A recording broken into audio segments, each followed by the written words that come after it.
দর্শক, আমরা আমাদের সহকর্মীদের কাছ থেকে নির্বাচনী প্রচার প্রচারণার খবর জানবো। আমরা প্রথমে যাচ্ছি বরিশালে, সেখানে রয়েছেন সহকর্মী সাইফুদ্দিন রবিন। জনসভার খবর জানাতে আমাদের সঙ্গে যুক্ত হচ্ছেন তিনি। রবিন, জনসভার কার্যক্রম কি শুরু হয়েছে কিনা, নেতাকর্মীদের উপস্থিতি কেমন দেখছেন, এই বিষয়টিও জানতে চাচ্ছি।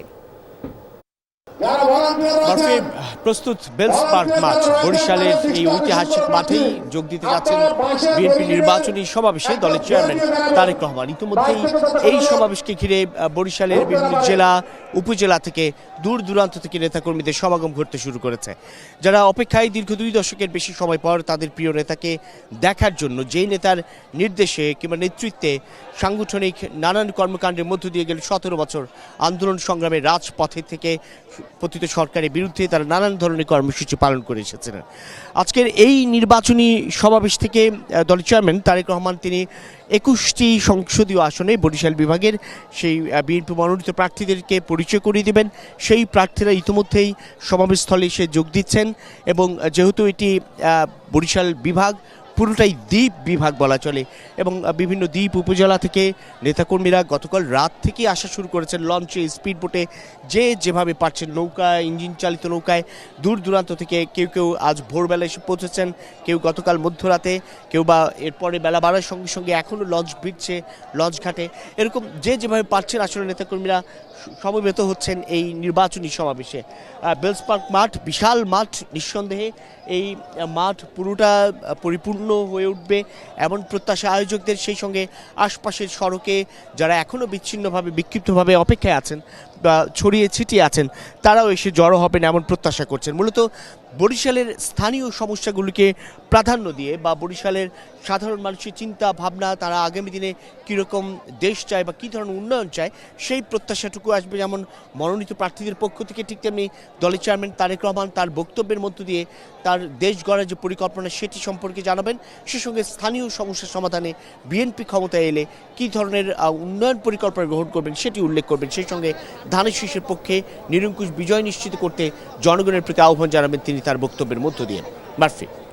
রবিন, আমাদের সঙ্গে যুক্ত হবার জন্য আপনাকে ধন্যবাদ। পরবর্তীতে আরও আপডেট আপনার কাছ থেকে আমরা জানার চেষ্টা করব। দর্শক, এই পর্যায়ে বরিশালে জনসভা শেষে ফরিদপুরে জনসভায় যোগ দেওয়ার কথা রয়েছে তারেক রহমানের। আমরা সেই বিষয়ে আপনাদের জানানোর চেষ্টা করব আমার সহকর্মী তরিকুল ইসলাম হিমেলের মাধ্যমে। হিমেল, সমাবেশ স্থলের সার্বিক প্রস্তুতি কেমন দেখছেন, এই বিষয়টি জানাবেন এবং নেতাকর্মীরা কি জড়ো হতে শুরু করেছেন কিনা এটাও জানতে চাচ্ছি।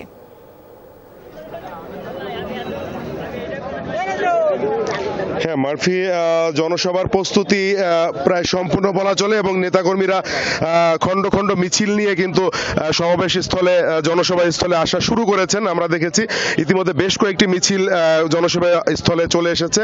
আমরা বিএনপির সূত্র যেটি জানিয়েছে যে তারা আশা করছেন যে 2 লক্ষাধিক নেতাকর্মী এখানে এই জনসভায় যোগ দিবেন।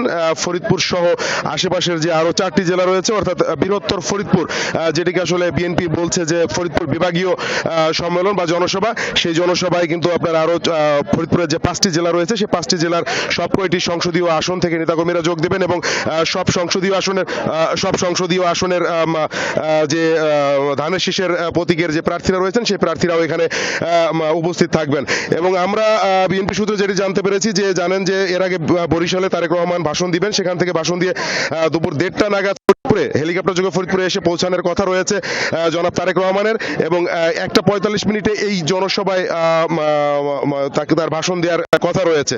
এই জনসভাকে ঘিরে কিন্তু আমরা দেখেছি যে নিরাপত্তার একটি বিশেষ ব্যবস্থা নেওয়া হয়েছে প্রশাসনের পক্ষ থেকে এবং একই সাথে কিন্তু যে বিএনপির যে নিজস্ব যে নিরাপত্তা কর্মী রয়েছে এবং প্রায় 2 শতাধিক স্বেচ্ছাসেবক নিয়োগ দেওয়া হয়েছে বিএনপির পক্ষ থেকে, যারা এই জনসভার আইন শৃঙ্খলা এবং সুশৃঙ্খল পরিবেশ নিয়ন্ত্রণ করবেন। সবকিছু যদি ঠিক থাকে তাহলে বিএনপির যে তারা আশা করছেন যে 1:30টা থেকে 1:45 মধ্যে এই জনসভা স্থলে এসে পৌঁছাবেন বিএনপির চেয়ারম্যান তারেক রহমান। মারফি। হিমেল, আপনাকে ধন্যবাদ যুক্ত হবার জন্য।